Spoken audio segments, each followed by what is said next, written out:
You're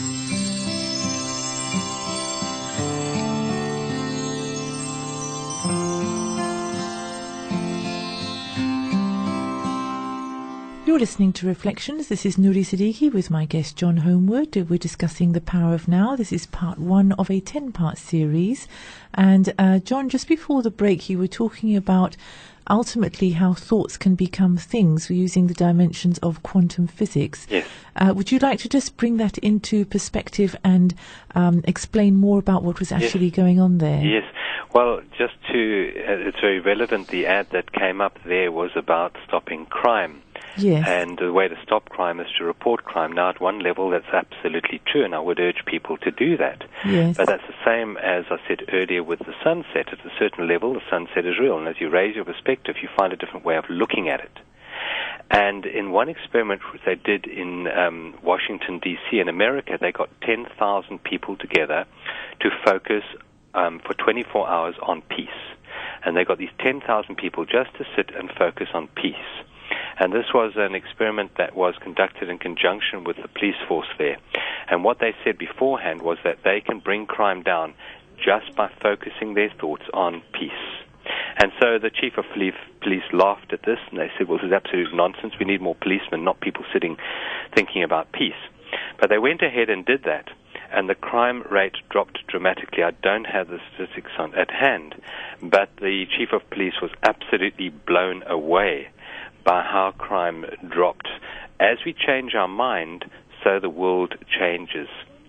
If we continually fight crime and fight rape and fight poverty, what we're doing is we're giving energy to that particular field of thought. And in fact, we're not curing the problem, not helping the problem, we're adding to the problem.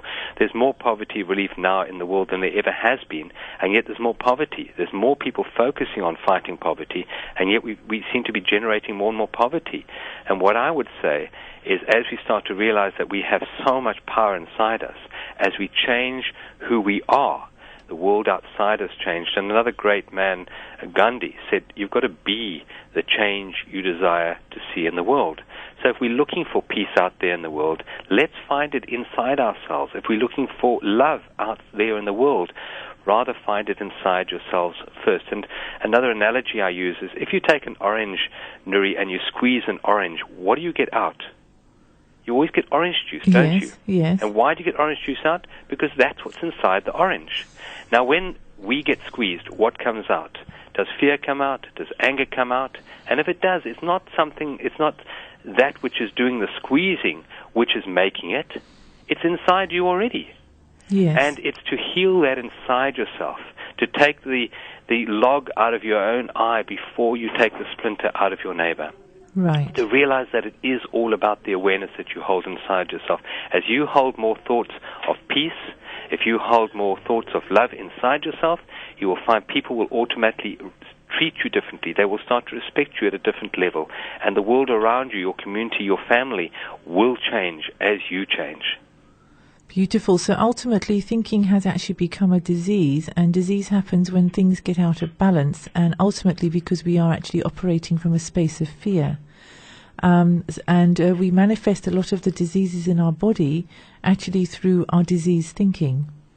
Yes, that's right. And what you say there is so true, because there's nothing wrong with thought. There's nothing wrong with using thinking to navigate this world of ours. The problem is that we don't use thought. Thought uses us. These thoughts arise continually over and over again in our heads, and without any conscious control of our part, these thoughts just continually pop up into our mind, these patterns and these belief structures.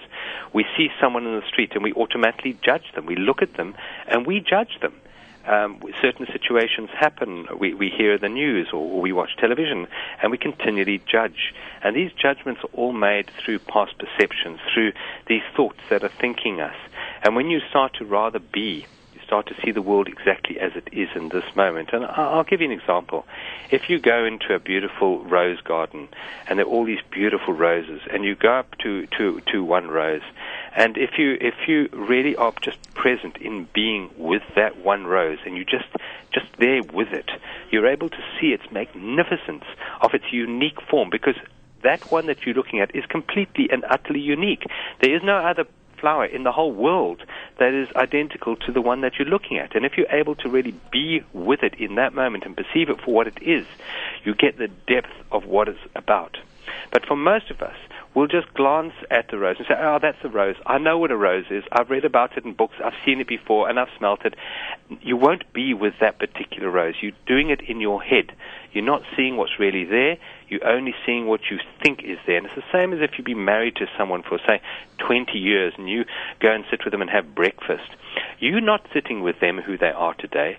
You're sitting with them in your head of who you think they are, of patterns that you've built up over 20 years. And when they start to say something, you don't listen to them because you say, but I've heard it all before. I know what you're going to say. And you actually have built a replica of them inside your head. And that replica is the one that you're having the relationship, not the real person anymore. And then one day something happens and you wake up and you find the person sitting there you don't know at all because there's nothing like the replica that you've built up in your head. And that creates the dissolution of long-term relationships, is when we have to face reality from time to time and find that that reality doesn't match what's inside our head. That's called a wake-up call, isn't it, John? It is a wake-up call, yes. We're going to go for a break. We'll be back after this.